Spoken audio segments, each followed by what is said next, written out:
महाभारत केवल एक युद्ध की कथा नहीं है। ये रहस्यों, प्रतीकों और अनगिनत कहानियों का महासागर है।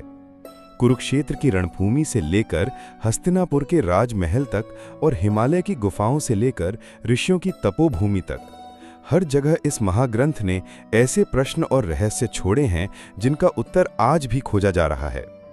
कहा जाता है कि महाभारत केवल मनुष्यों की गाथा नहीं, बल्कि देवताओं और दैत्यों का भी युद्ध था।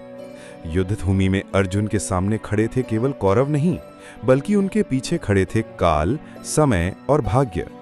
जब श्री कृष्ण ने विराट रूप दिखाया तो अर्जुन ने देखा कि संपूर्ण सृष्टि उनके भीतर समाई हुई है। यानी युद्ध पहले ही तय था, केवल पात्र बदल रहे थे। महाभारत का एक बड़ा रहस्य है अश्वत्थामा का श्राप। द्रोणाचार्य का पुत्र अश्वत्थामा, जिसने युद्ध के अंतिम क्षणों में क्रोध में आकर अभिमन्यु के पुत्र उत्तरा के गर्भ में पल रहे बच्चे को मारने का प्रयास किया, उसे श्री कृष्ण ने शाप दिया कि वह अगले हजारों वर्षों तक अमर होकर भटकता रहेगा, अपने घावों को ढोता रहेगा और कभी मुक्ति नहीं पाएगा। कहा जाता है कि आज भी वह धरती पर जीवित है और समय समय पर उसके देखे जाने की कथाएं मिलती हैं। एक और अनकहा अध्याय है युधिष्ठिर का स्वर्गारोहण। महाप्रस्थान में जब वे अकेले जीवित स्वर्ग पहुंचे तो वहां दुर्योधन पहले से मौजूद थे। युधिष्ठिर चौंक गए कि अधर्म का प्रतीक माने जाने वाले दुर्योधन स्वर्ग में कैसे। तब उन्हें ज्ञात हुआ कि स्वर्ग और नरक किसी के कर्मों की संपूर्ण यात्रा से तय होते हैं, और दुर्योधन ने अपने जीवन में मित्रता और क्षत्रिय धर्म को अंत तक निभाया था, इसलिए उसे भी स्वर्ग का स्थान मिला। ये हमें सिखाता है कि हर इंसान काला या सफेद नहीं होता, उसके जीवन में अच्छाई और बुराई दोनों होते हैं। महाभारत का एक अद्भुत पक्ष है विदुर नीति। विदुर, जो धृतराष्ट्र और एक दासी पुत्र थे, उन्होंने समय समय पर ऐसी नीतियां बताईं जो आज भी प्रबंधन, राजनीति और जीवन के लिए मार्गदर्शक हैं। उन्होंने चेताया था कि लोभ और अन्याय किसी भी राजवंश को नष्ट कर सकता है, और यही भविष्यवाणी हस्तिनापुर के लिए सत्य साबित हुई। फिर आती है कर्ण की करुण कथा।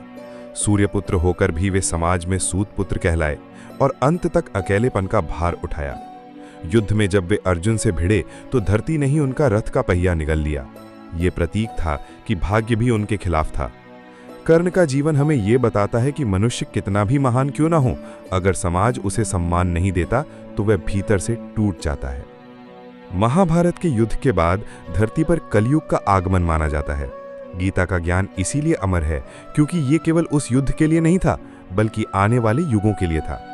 गीता का प्रत्येक श्लोक जीवन की हर परिस्थिति का उत्तर देता है, चाहे वो निराशा हो, संघर्ष हो या धर्म का द्वंद्व। और सबसे बड़ा रहस्य यही है कि महाभारत केवल अतीत की कहानी नहीं, बल्कि हर युग, हर इंसान के भीतर चलने वाला युद्ध है।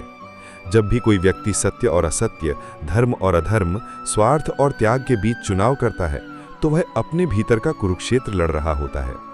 महाभारत हमें यह सिखाती है कि युद्ध केवल रणभूमि में नहीं लड़े जाते, बल्कि हर इंसान की आत्मा, विचार और कर्म में लड़े जाते हैं।